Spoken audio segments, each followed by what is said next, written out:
ሰላማችሁ በክርስቶስ ኢየሱስ ይብዛ። ብዙ ሰዎች መጽሐፍ ቅዱስን ይማራሉ፣ ግን ሁል ጊዜ እንዳልተማሩ ሰዎች ነው የምሰማቸው፣ ማያቸው፣ ማስተውላቸው ማለት እሱ ምንድነው? ኢየሱስ ክርስቶስ አብ ነው እያለ መጽሐፍ ቅዱስ ኢየሱስ ክርስቶስ ራሱ እኔ አብ ነኝ እያለ ነገር ግን ሌላም አብ አለ፣ ሁለተኛም አብ አለ ሲሉ ይሰማሉ።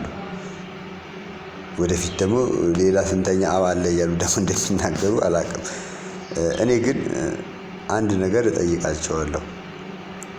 የአጋንንት ትምህርት ካልሆነ የሚያስተምሩት እኛ የምናስተምረው የአጋንንት ትምህርት አይደለም ብለው የሚያምኑ ከሆነ እስቲ ማስረጃቸውን ያቅርቡ።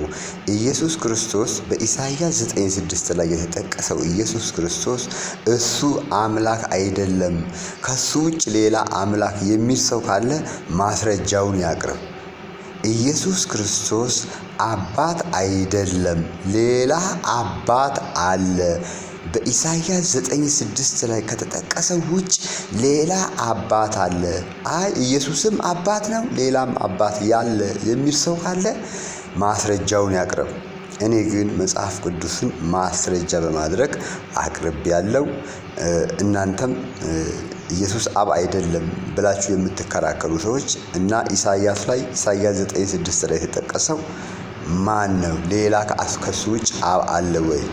ወይስ ያላየነው ሕፃን ተወልዷል፣ ሕፃን አምላክ ተብሏል፣ ሕፃን የዘላለም አባት ተብሏል፣ ሕፃን ኃያል አምላክ ተብሏል፣ ሕፃኑ ድንቅ መካር ተብሏል የሚባለው ወይስ ገና አልመጣም ነው የምትሉት? ወይስ እሱ ውሸት ነው፣ ኢሳይያስ የተናገረው ውሸት ነው የምትሉ ከሆነ ማስረጃችሁን አምጡ። እኔ ግን ኢሳይያስ 9:6 ላይ ኢየሱስ ክርስቶስ አባት ነው፣ ኢየሱስ ክርስቶስ የዘላለም አምላክ ነው፣ ኢየሱስ ክርስቶስ ኃያል አምላክ ነው፣ ሌላ ኃያል አምላክ የሚባል የለም፣ ሌላ የሰላም አለቃ የሚባል የለም፣ ሌላ የተሰቀለ ሁለተኛ ደግሞ ዳግመኛ ገና የሚመጣ ሌላ አባት የለም እላለሁ። እስቲ ማስረጃችሁን አምጡ። ያለበለዚያ እየዋሻችሁ ነው፣ ወደ ሲኦል እየገባችሁ ነው።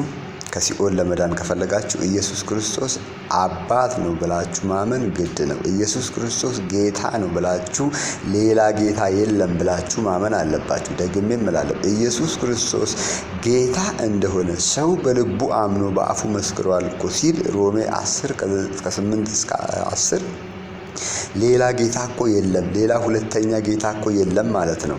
ታዲያ እናንተ ማስረጃችሁን አቅርቡ፣ እኔም ማስረጃዬን አቀርባለሁ እንጂ ዝም ብሎ መፍጨርጨር ትርጉም የለውም። ሰላም ዋሉልኝ። እሺ፣ ቻው።